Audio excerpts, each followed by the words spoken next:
Sometimes as a Catholic, as a non-Catholic Christian, when you're a follower of Christ, you wonder sometimes if others are watching, if you're witnessed, if the way you're living out your life is being seen by others, is impacting others, is making a difference. Well, this week, I have an incredible conversion story from my guest, Talia Kruze, who talks about a number of really interesting things in this story. First of all, a mental health diagnosis, which is kind of out of the blue, surprising, and relates to a religious vocation, which both those things are life-changing. Father Mike Schmitz on speed dial, pretty interesting, just starting out his career, his vocation as a priest, the impact that he and that community had on my guest this week.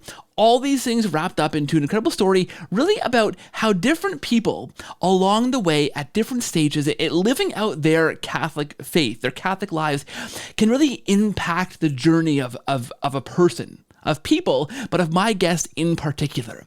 And how those people, well, whether it be religious sisters or a brand new priest or a community of young Catholics, living out their faith can really impact and move a person towards conversion, move a whole family just about towards conversion. It's an amazing story. My guest this week, I think you'll love it. Please watch, please enjoy, please subscribe to this channel, help it to continue to grow. If you want to support it financially, those links are in the description of this video as well too. But anyway, just watch and enjoy this amazing story from my guest, Talia Kruze. I think you'll love it.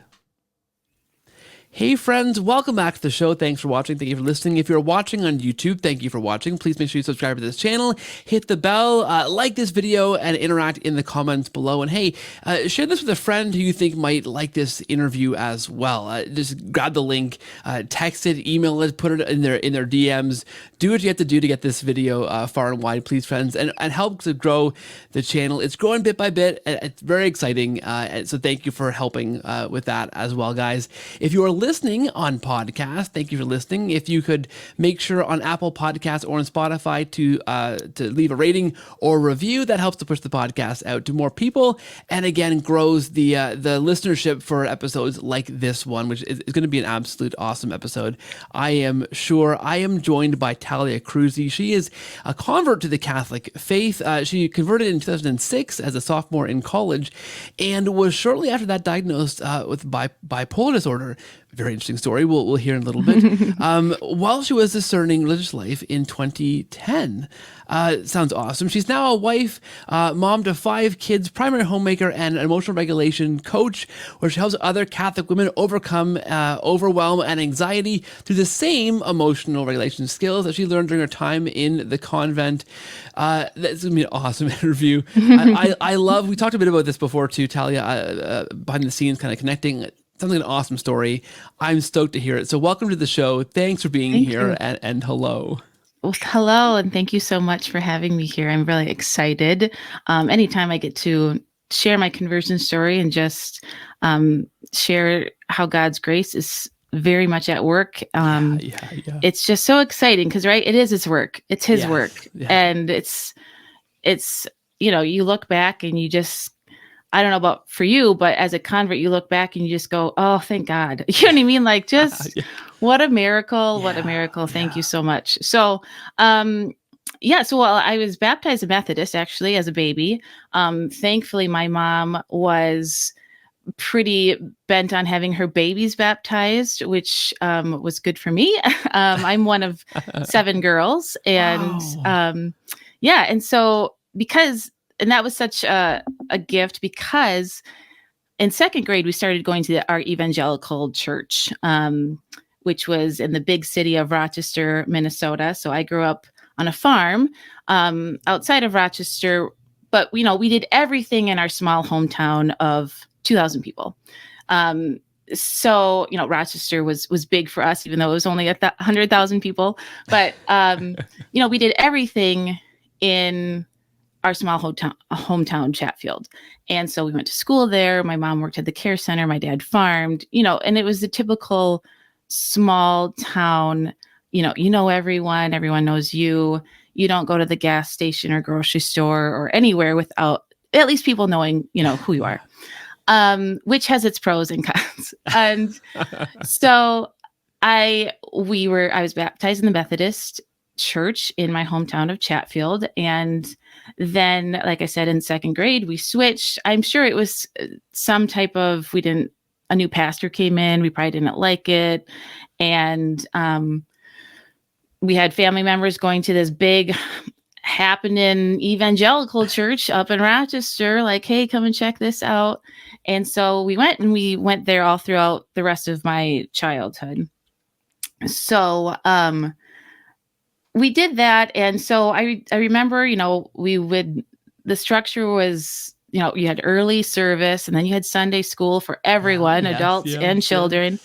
And then you had late service. And so, this was not like an in and out deal. This was like, you're committed pretty much, for the most of your morning. And so I remember going to Sunday school, and I remember it was very important to, ask Jesus as your personal Lord and Savior, into your heart and make that prayer. And so you would do that with your Sunday school teacher. And then I guess that was it. Like you're done, like you're saved now. And I was like, I have no idea what that means, but okay. And I remember my Sunday school teacher, she told me, she goes, I pray this prayer every year just in case, and I'm like, just in case, like, what does that mean? But yeah, it was a great community. It was, it had a worship band, and it had, an awesome, gathering center. It was, and it was very welcoming, very hospitable. And, it was really great to be surrounded with good people. Now, for people who grow up in a small town, this is important to know that, church was the only thing we didn't do in our small town. And which I think was important for me, because it kind of gave me this sense of freedom, if you will, or like anonymity that I didn't have anywhere else in my life. Yeah. And so that was helpful when things start to turn when you're in junior high and high school, and you start to ask the questions, and you just feel the freedom to go and do that. And you can step outside of the profile or the people, this is who you are, and that's the family you come from, and all that stuff. So then it was, you go through junior high, which is kind of just socially a hard time. And you're like, is there anybody that's like nice on the earth? You're just like, oh, golly. And I remember being suddenly very intrigued by wanting to just be a really good kid. And I just really wanted to be a good person, because that's what my parents, I could tell, were trying to teach me. Was to be good, and so what does that mean? To be a good student, to be a good athlete, okay, I can do those things. Like to be a good human, though, what does that mean? And so, you have the wheels that are starting to turn. And then I remember thinking, well, I'm a Christian. Maybe I should like know more about this Jesus guy, and like, maybe I should, go to a camp or something, I don't know. So the summer after my 9th grade year, I went to Camp Victory, which was the camp that was associated with our church. And I went there totally by myself. I was like, I'm here to learn about Jesus, and it was, it was funny. I was thinking back, and it was heavily a Baptist camp. Because there's some brotherly love between evangelicals and Baptists that like we just like kind of get each other in a sense. I don't know, there was something that was like, this is no big deal, but at the same time, I wouldn't have if you would have asked me, am I Protestant? I would have been like, I don't know what you're talking about. Like, if you ask me what my denomination is, I would be like, well, I'm non-denominational and I'm a Christian. Yeah. So it's funny because as a Catholic now, we would say, oh, you're Protestant, but like, I don't know. Yeah. I definitely would have been like, I do not know. I don't relate with that. Anything that comes from the word protest. No, I'm a Christian, So anyway, so heavily Baptist influenced camp that was also, quote unquote, non-denominational, but it's just kind of like felt, this is just a good way to be open to everyone. And that was great. I met a lot of good friends and it was fun. It was great to have relationships where you can talk about Jesus, you can talk about being good, and you can also have fun together. And, because then that's what real relationships are.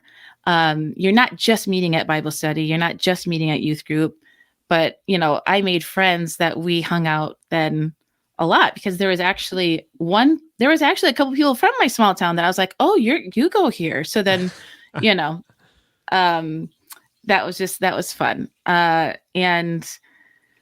But at the same time, that's when I started asking questions. And I remember asking particularly, as we would get together throughout the year then, not just in the summers, but all the people who went to camp got together throughout the year. And I said, so what do we believe about people who have no idea that Jesus exists?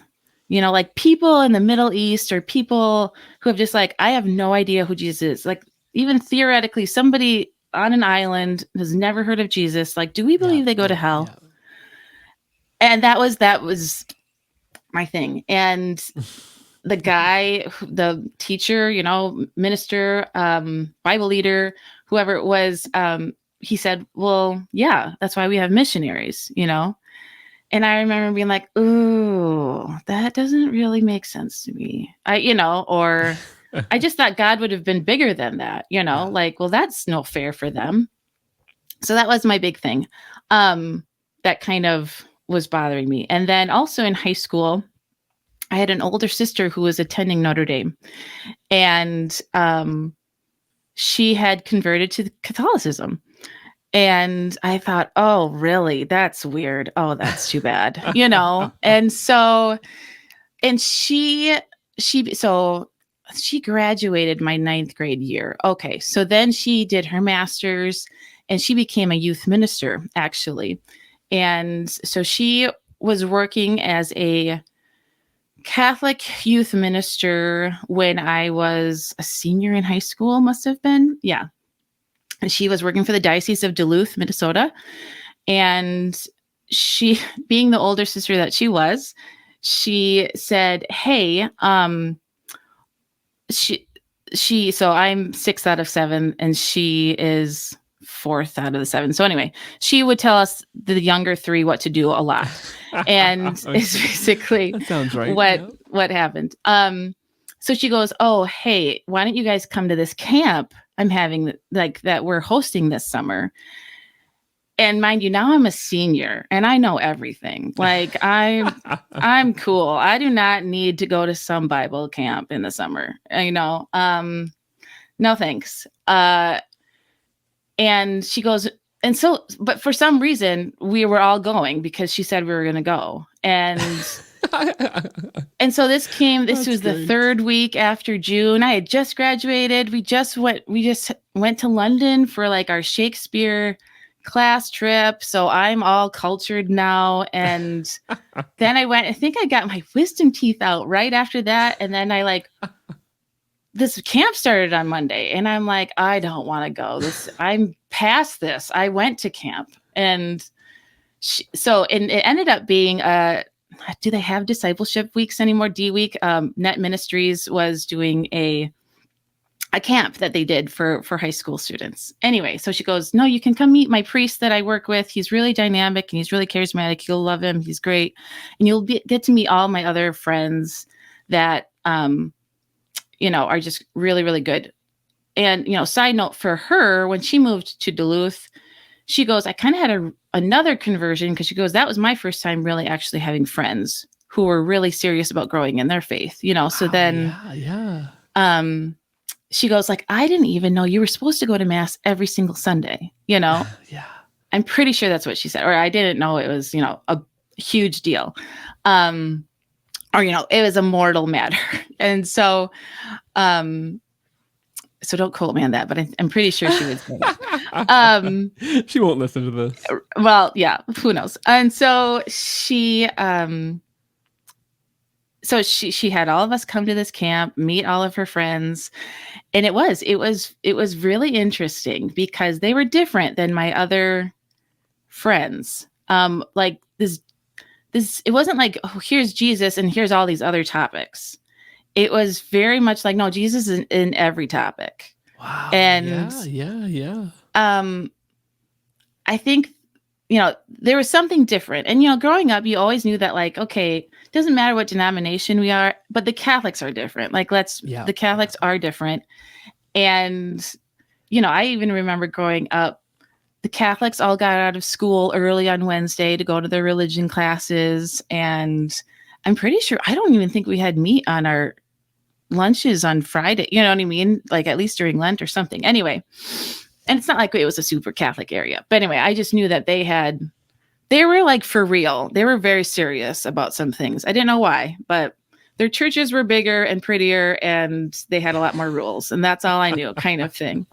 And so okay, so we're at this camp, and this priest who is very dynamic and very charismatic, his name is Father Mike Schmitz. You might have heard of him. So, so that was like, it was his first or second year of priesthood, and he was just so good at teaching the faith. And it's his birthday today, actually. So wow, no way. Yeah. So well, he won't listen for sure. So I know he's way too busy. He's got lots of other things.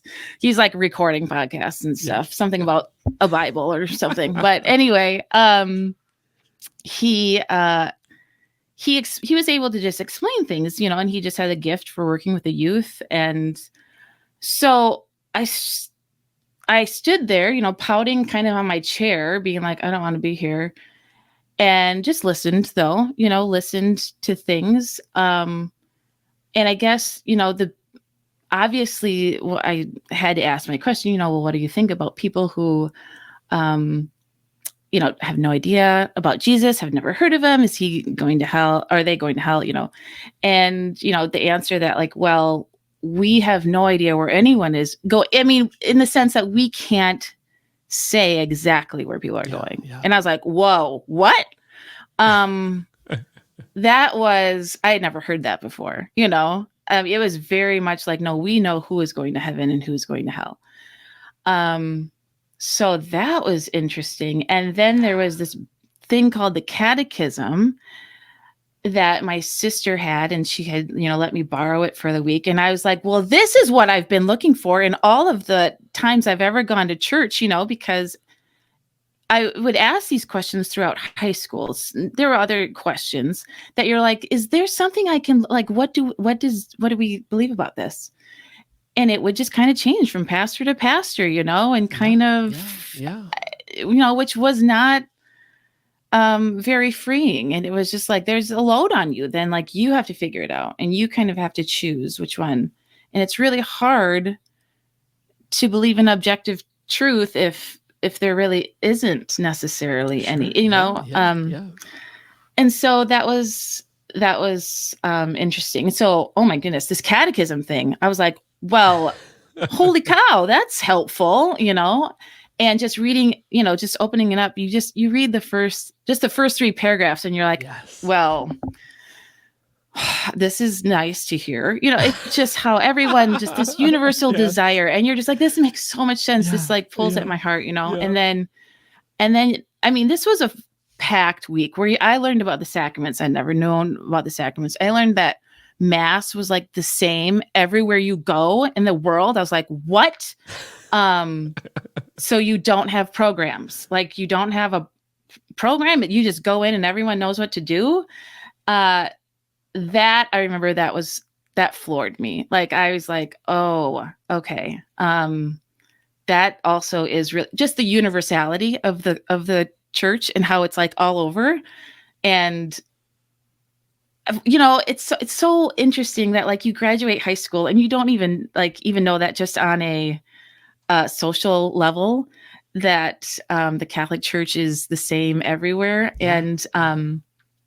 And then Now I can't remember if this was also in the same week or later, but the whole history part comes into play, right? Sure. Of just like the apostolic succession and like, right, the whole, well, where did the Bible come from? And like what happened between, right, 33 AD and 1515 or whatever it was.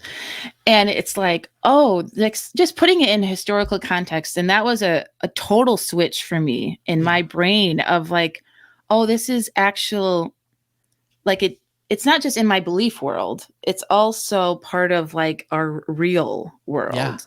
That like real incarnation, if you will, of like, no, this actually happened. Anyway, so that was all that. And then on top of that, I mean, I guess the biggest social teaching for me, and this is where it's a little backwards than most other conversion stories, but in high school, I was a typical high school girl, and I'd gone to Christian camp. And so all I knew was that like, okay, I'm going to remain a virgin until I'm married. And yet I was an athlete, you're in the locker room and you're hearing what's up with all this birth control stuff. And so I just, it made no sense to me. I was like, why would you take a pill to tell something in your body that it's supposed to do to stop doing that? Like that doesn't seem right. That doesn't seem healthy at all. And so for some reason, God gave me a lot of grace in that to just, I accepted that one from the very beginning, that it didn't really make sense. And then I do remember getting a long letter again from this same sister when she was in college. And she goes, in her letter, she had sex equals babies. Like, just don't, like just know, because she knows that my mom and dad weren't necessarily pounding it into our heads, and not that my mom and dad were, they did the best they could too, but they were just kind of more, you'll figure it out. Just don't do it until you're married. And that was it. And so that was right. That was just really helpful. Anyway, so the whole social teaching. And I remember I had a really great, wonderful guy I dated in high school. And I remember telling his mother, like, my whole thing with birth control and how it didn't make sense. And she goes, well, you should be Catholic. That's what Catholics think. And I'm like, why is she telling me to be Catholic? I'm talking to her about birth control. Anyway, so, so it was funny because I was just like, okay, interesting.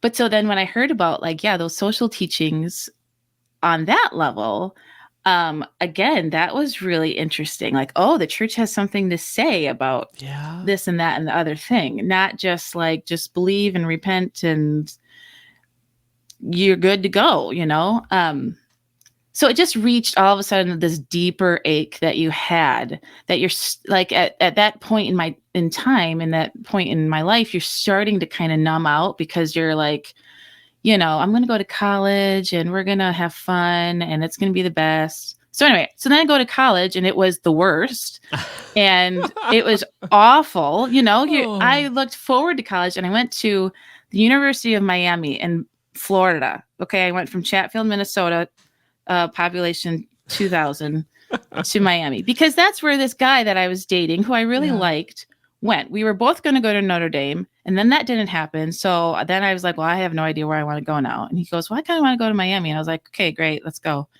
And we went and I felt like the best way I always explain it is like, in Pinocchio, when they go to the bad island and everyone is doing terrifies me. Bad things. That's what my college experience felt like in the first month or two. You didn't realize how naive you are until you go to Miami. And it was like, we don't drink in the backyard. Like we go to, we club, like we go to clubs, and I was like, that's scaring me. And I do remember at one point, you give it a month, you kind of like, all right, let's go test out things. And I don't know, we're at some frat party and I'm like, I am leaving. This is ridiculous. Everyone is drunk here. what is the point? This is just unsafe. And I walked back to my dorm room and I'm like, I'm going to go read Little House on the Prairie because I am just traumatized right now. I love it, yes. And I think I did. I was just like, I want to go home. And so that was a very lonely period. It was very lonely.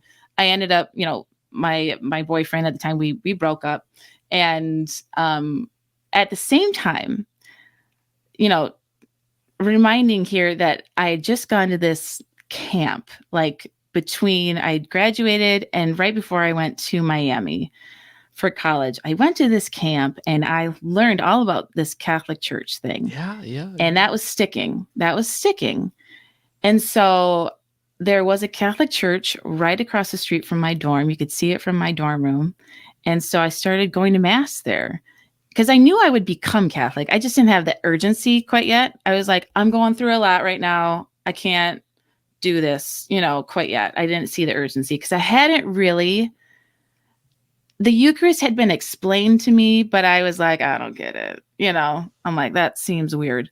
And so then I just started going to mass because I had nowhere else to go. You're so lonely in college. Like you're just, at least I was so lonely and I didn't know what was going on. And I went from being, kind of famous in a small town with lots of friends and lots of people giving pats on the back to like,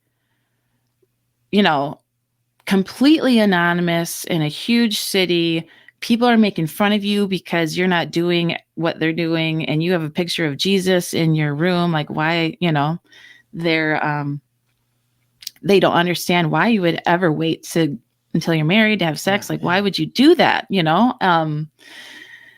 So you're going through a lot of attack and doubt and all that stuff. So it was so great to be able to go to mass and just sit. And I couldn't receive communion, but I was so fascinated with just like all of the little, the chalice and the paten and like, that looks so fancy. And, I just, I don't know. It was just so intriguing. And then I started going to the campus group there, I guess. And, and then my sophomore year, I continued to go to Miami. I continued to go to school there because I didn't think you could actually transfer. I thought like, that's what quitters do.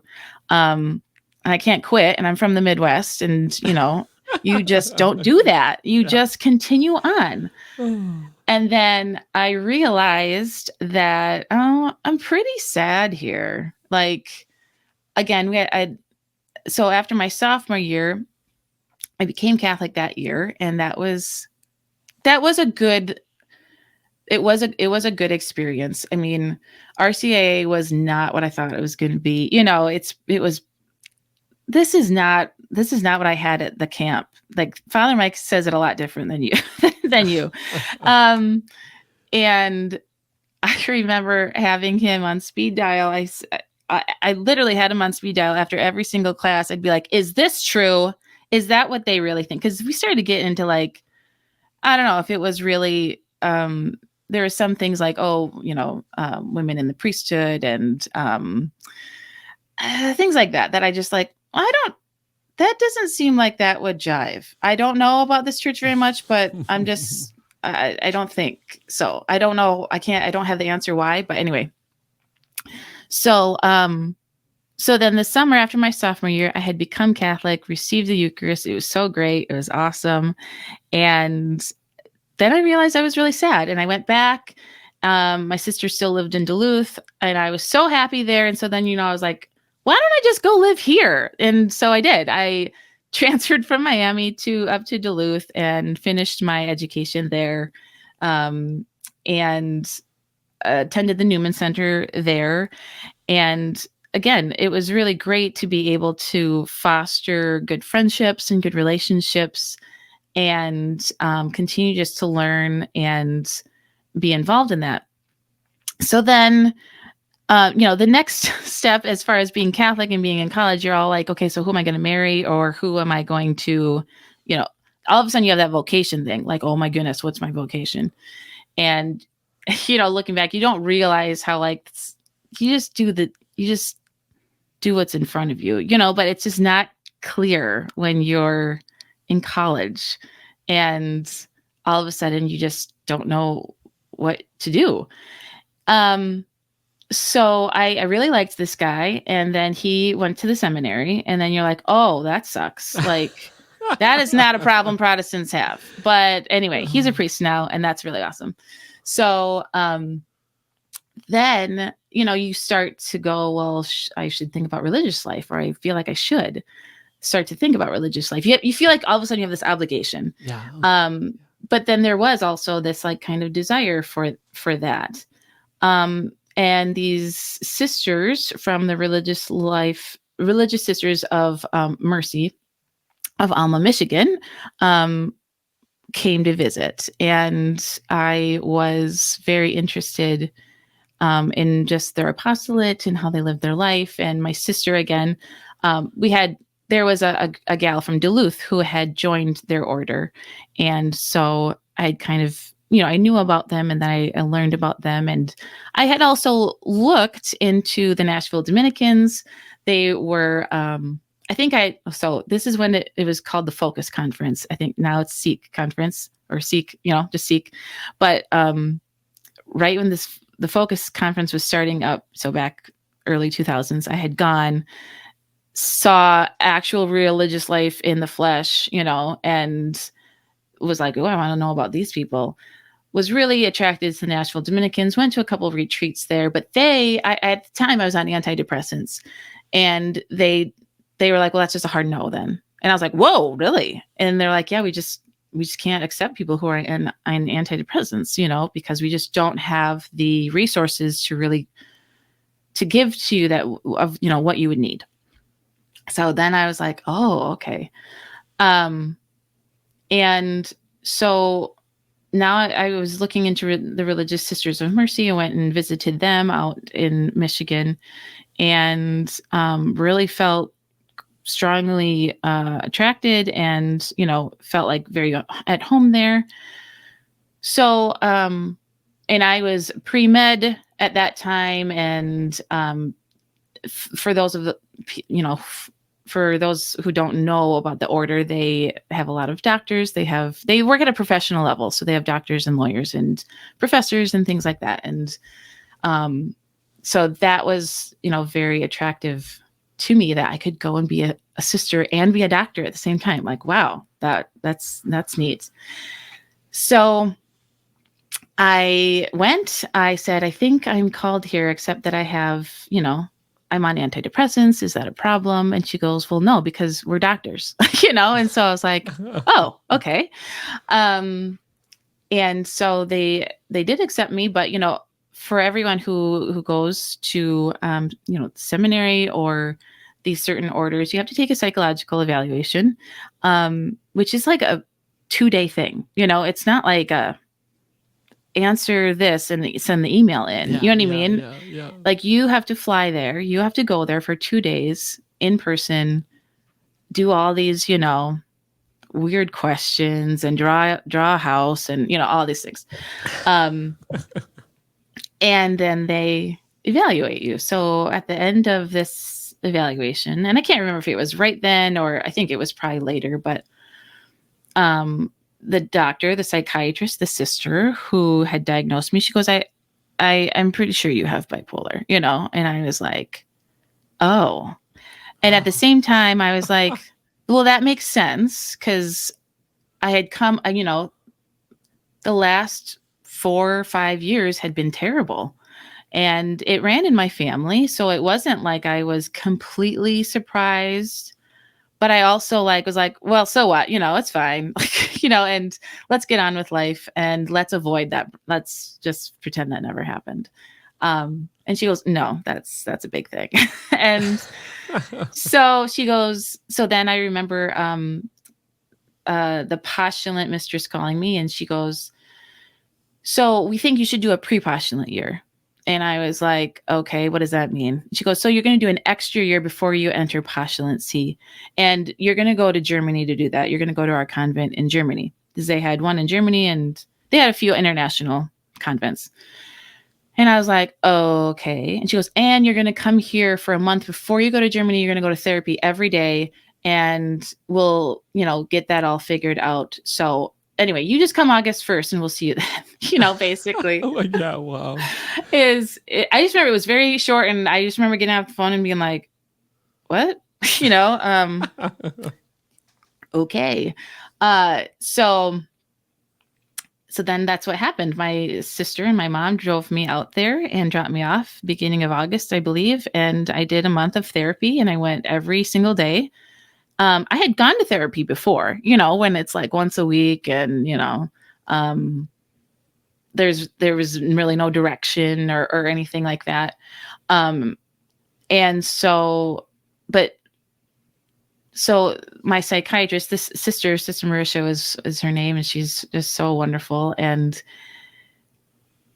she said, you can live a normal life. You can live a normal life. You can live a stable life, but you're going to have to learn some things, and you're going to have to, acquire some habits, and you're going to have to change a little bit. She goes, but you're young enough that you can do that. And you can, it's good. It can be okay. And she that was what was so great, to sum up the religious life experience, was that, so you have this diagnosis. Well, welcome to the club. We all got our stuff. You know what I mean? You're still called to holiness. It's not your fault that you have that necessarily, but it is now your responsibility that you have to kind of take up and do that. So that was great. And so I went to Germany for a year, and that whole year was just about like learning how to sleep again, and learning how to live on a routine.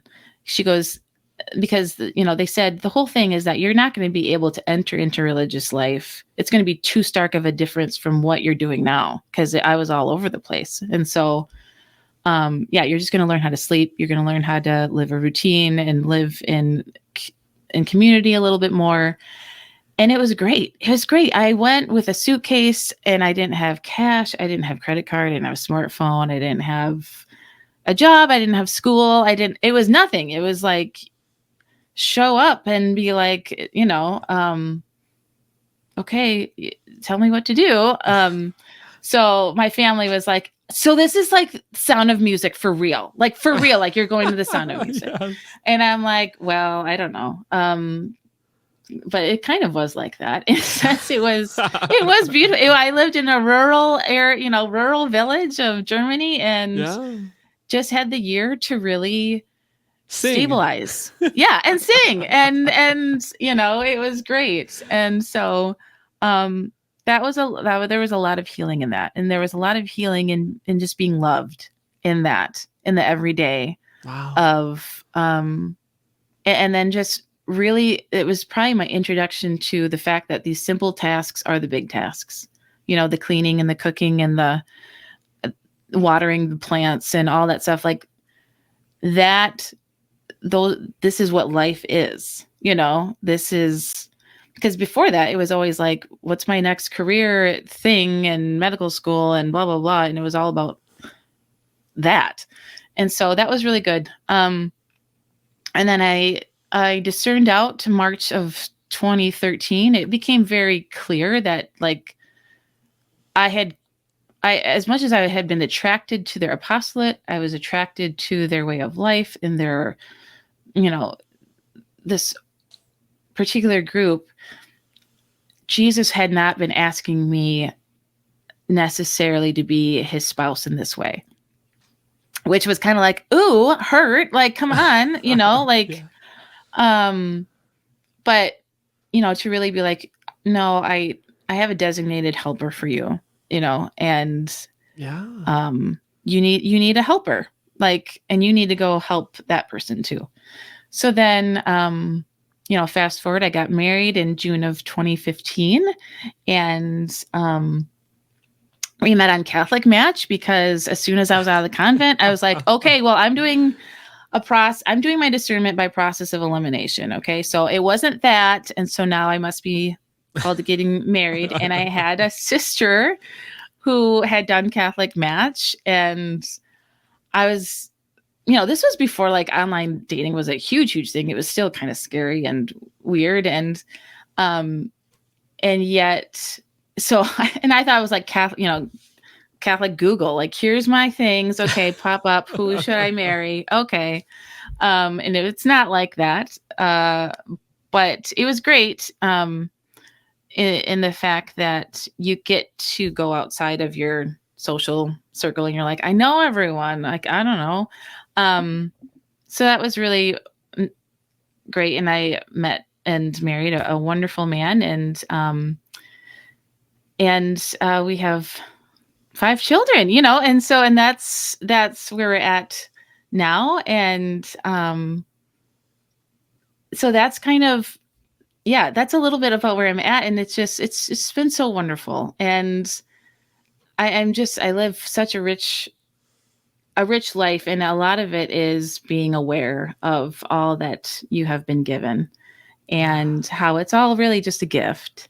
I did go and get my master's in psychology a few years ago through Divine Mercy University because, recognizing how I was able to, I don't think I would have been able to be stable enough to be married and to be a wife and to, be a mom had I not really been really loved on by these sisters and kind of just taught like,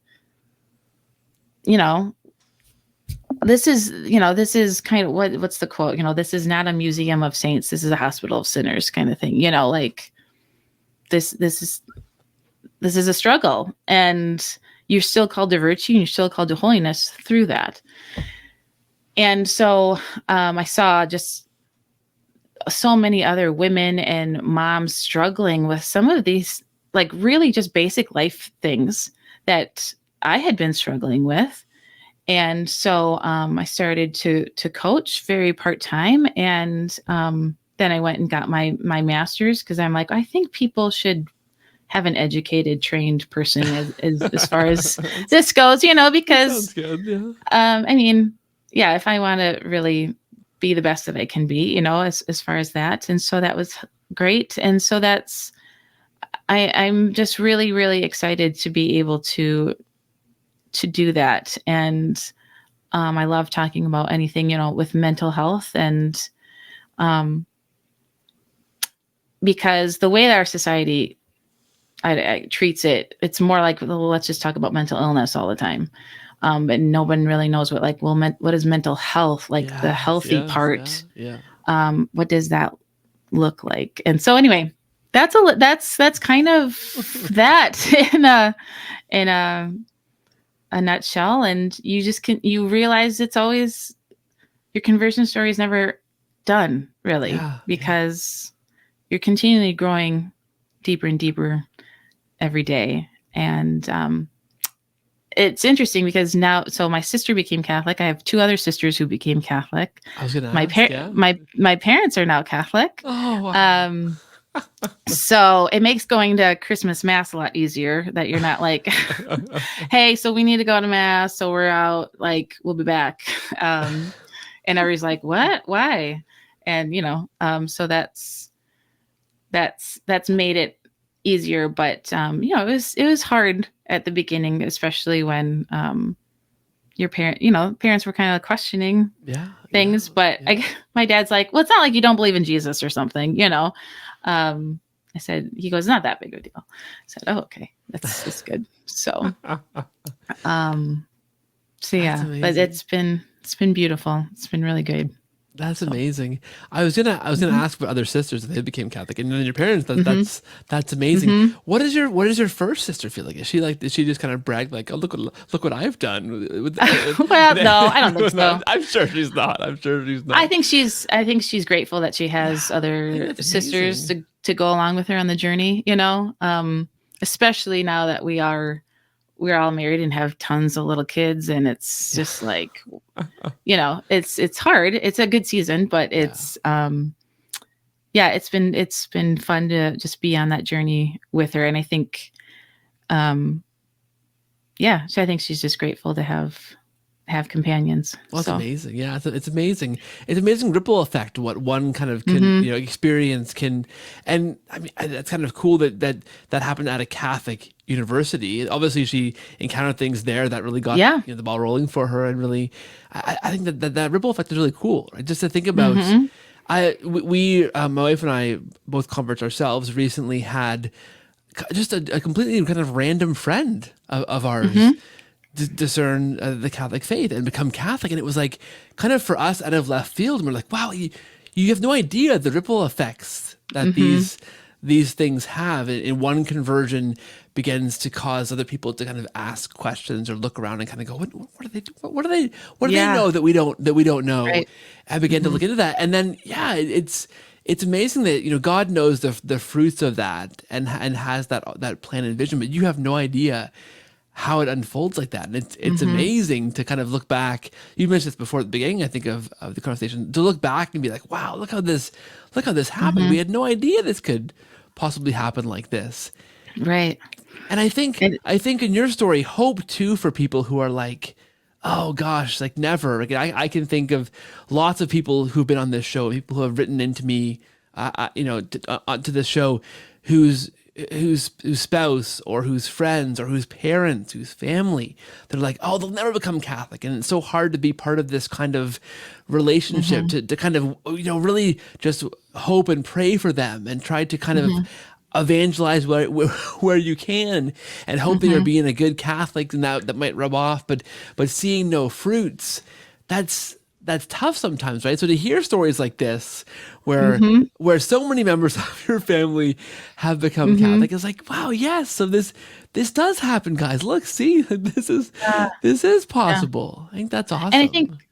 I think it goes to show too of just like how important our witness is to everyone, Sure, as far yeah, as not yes, to be like a fake, like, oh, everyone's watching me, but like you just never know like what your witness is. And especially as a parent now, you're like, yeah, that's yeah, my biggest thing. I had a friend once who said, how do you plan to like to show your kids the faith? And I think she was maybe thinking I would come up with like some program or something that I was going to go through. yeah, And I was like, I just want to be myself. And I hope that they kind of, yeah, you know, um, pick up along the way, I guess. I mean, of course I'm going to be, will be a little bit more intentional than just that. But I hope that that's my biggest witness yeah, is that. And that's why I'm also, that's why I want to be I think it's so important to be authentically joyful, because especially like,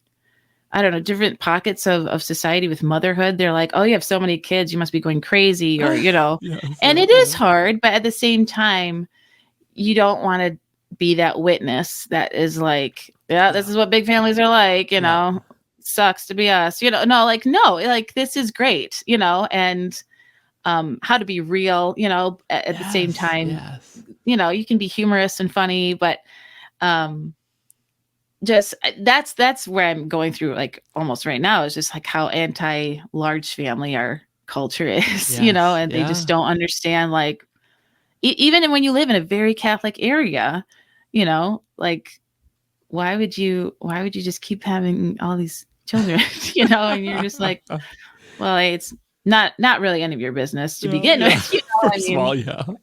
first of all, but Yes. anyway, it's just Yeah. it's funny that way. Yes, and we have four, and we found, and Mhm. we've found the blessing of meeting other big Catholic families, right? I'm sure you know Mhm. this too, right? Because then it just seems normal.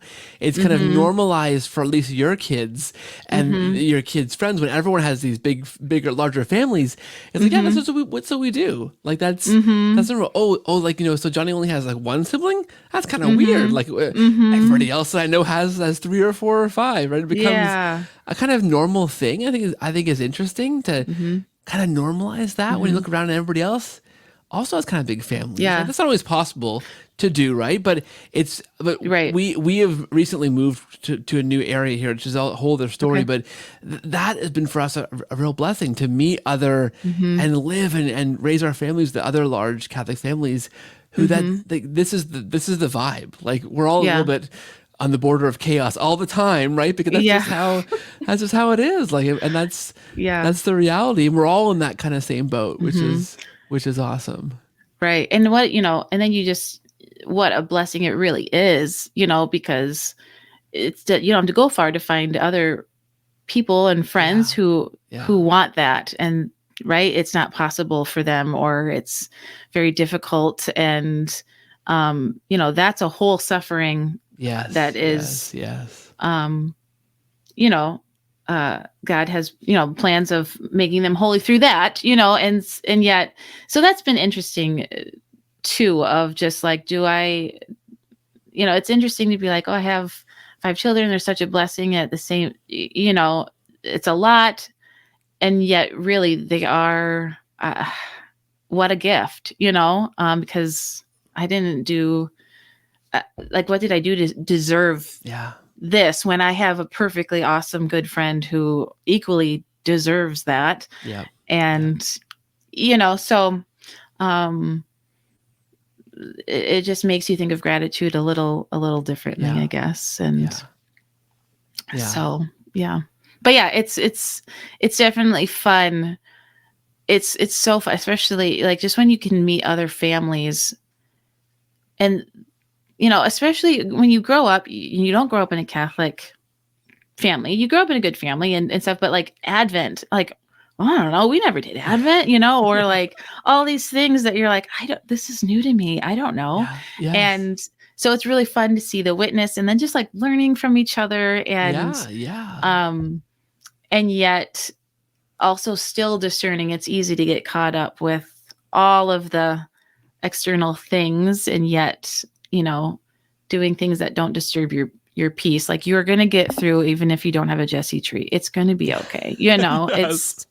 It's okay. Like, not getting caught up Yeah. necessarily with all the external stuff, but it's fun to Absolutely. learn, Yeah. and do things different with your kids that you're like, I didn't do this, Yes. at Yeah. all. Yeah. Um, yeah, so it's fun. Yeah, I think that's awesome. You talked about the idea of a Mhm. gift too, and these things being a gift. And I think what a really interesting gift it was that the sisters gave to you Mhm. in this diagnosis, like the kind of Mhm.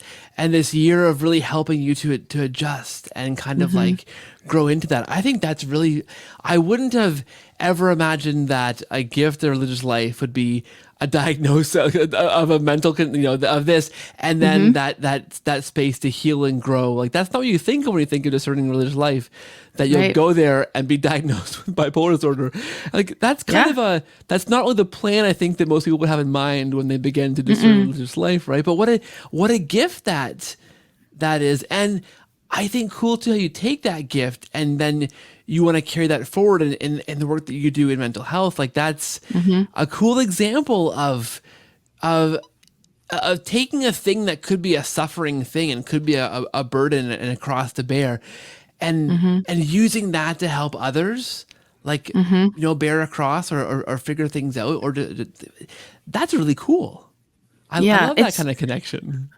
well, and it's, you realize, right, that like that's where your burden becomes one of the greatest things, Sure. right? I Yeah. always kind of think of, I think it's C.S. Lewis in The Great Divorce, the little dragon on his shoulder becomes the great stallion and he rides off Yeah. in it. And anyway, and it's one of the C.S. Lewis things that you're like, that's a great vision. I don't know how to explain that, but um just how, right, like, you can take some of the suckiest things that you're going through in your life and you can come out on the other side, and then you can help other people go through that, because that life is hard, like, there are going to be things that come up. It is not a conflict free affair. And you know a lot of and not only just mental health, but just like I mean, you don't have to have a mental health diagnosis to know that, like, hey, marriage is hard, motherhood is hard, parenthood is hard. Sometimes being Catholic in this culture is hard. Things are hard. And again, right, Pope Benedict, one of the best sayings, right? The world offers you comfort and you're not made for comfort. You're made for greatness. Yes. And Yes. you need other people encouraging you to be great. It really does take other witnesses and other people encouraging you to do that. Otherwise it's too hard, in a sense. And so yeah, it's whenever I think of like, I'm so busy. Why am I doing this coaching thing? Like, why do I do this? Because it's so easy to think, why do I do anything other outside of diapers and nursing and taking care of kids? Like I'm up to my eyeballs in this stuff. Like, why would I add something else? And at the same time, it takes me like 2 seconds to go back to remember how dark that was, and instantly it's just like, no, God did not give me that gift for nothing. And it was truly, you just feel so, when you are so indebted, you just feel like I can't keep this to myself. I have to go and share it with others. And it doesn't have to be 100,000 people. It can be 5 people. It might be 10 people. I'm also constantly saying, like, you don't always have to have a side hustle or business or whatever. There's a lot of women that are told, like, go start a side job and make thousands and thousands of dollars only working 2 hours a week, and it's just like, also you don't have to do that. You can also just be a great, a great witness to your friends and your family. And, so anyway,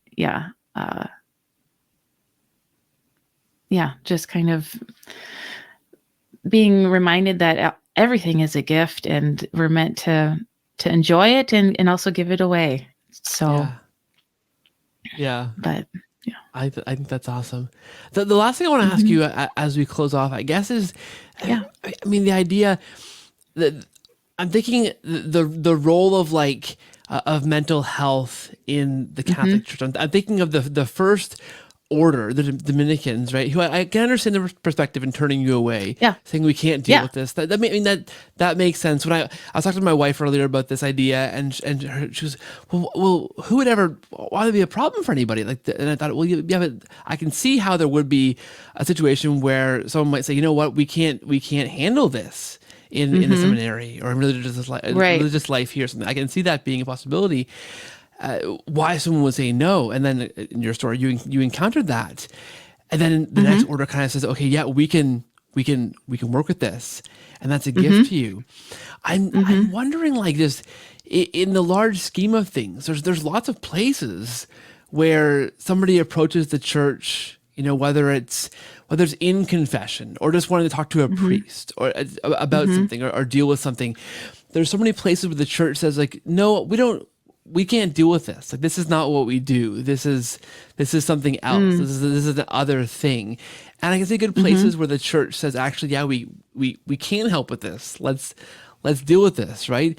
I mean, I've had before on this show a number of exorcists or people who work with exorcists, and and mental health is huge in exorcism, right? Because the first thing that they do is to make sure somebody, isn't suffering from a mental illness or something, and get them the help they need. Which is funny that the exorcists are hard at work in that area, right? I just wonder where else, like, because there seems to be a lot of other blind spots where, right, if somebody is struggling with something and bringing that, looking for help, are they going to find it in the place where, right, the field hospital of the church should exist, or are they going to be turned away at the doorsteps because, you know what, sorry, we can't deal with this here. This isn't our thing. We can do mass, we can pray, we can, we'll pray for you. But, like, you know what I mean? Is there work to be done there? Absolutely. I think so. I think so. Like, Dr. Greg Bottaro is doing great work with the Catholic Psych Institute, and then there's, he's always one that I refer to, and but he's doing it because there isn't, you know what I mean, a whole lot of like. So I went to my Catholic Charities, but it was kind of lacking in, really in one way or another, maybe. And I think a lot of it is just, again, I think a lot of it is just like a theology of the body kind of sense of, like, we have a body, you have a brain, You do have a brain, and there are illnesses of your brain, but you also do have a soul, and you do have a place where there is a will, and you can choose things. And we have to kind of see, to me, that's where the mind is so beautiful, because it's this intersection between both your body and your soul, and all of that. And sometimes you do need help with the body part, and so that's where it is. I think there is work to be done as far as that, but I think there's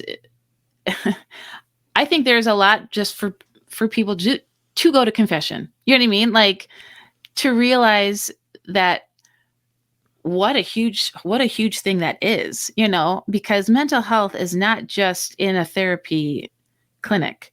That can be part of it. And that was one of my huge things, is that, like, yeah, you can go on meds and you can go to therapy, but that's not compartmentalized from the rest of your life. It's not like, oh, I'm just going to go to church on Sunday and I'm just going to take my, like, it's not like this checklist of like my spirituality and then my mental health, and like they're all different. You're a whole person, and they all go together.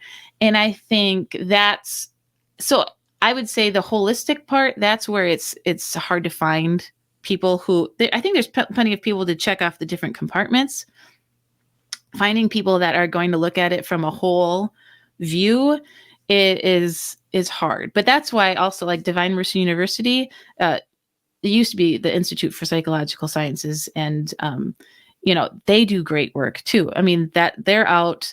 The program that I did was particularly for lay people, you know what I mean? For priests, for teachers, to have this like psychological element to just, being able to understand psychological development and communication, and then how personality, goes with it, and our view of the person, how that plays into all of that. So do I think that we're lacking in the holistic view? Yeah, I think we're lacking in the holistic view. And that's exactly why, I guess I do the work, is, obviously God has called me to it. But is to offer that, because the other thing, I on purpose didn't become a therapist, because I'm like, the relationship is just really different. And I want to be able, I have, a therapist, you don't know, they might have had a personal experience. Maybe they did, maybe they didn't. You don't know. There's that professional boundary there that you don't get to know a lot about them. But, coaching is a little different, as far as like, it's a little bit more free, and I can have a little bit more of a relation. And I think that's helpful for people, because that's what we're made for. We're made for like relationships, and we can, when we heal in relationship, just kind of like how I did when I was in Germany, and I had actual relationship with people. I didn't just see my psychiatrist. I also had other people who knew about the diagnosis. And the great thing is, they're kind of like, we don't really care. They're kind of like, so what? You're still called to holiness, and you still got to go and set up for holy hour at 5:00, and that was great, because so many people put so much emphasis on this diagnosis. Like, if I get a diagnosis, then I'll know what's wrong with me. And I'm like, it's not going to change anything, really. It might help. It might help get on medication or something. It might help to understand things, but it's not going to give you a license or an out. Like, well, see, I have this, so now I can't do that.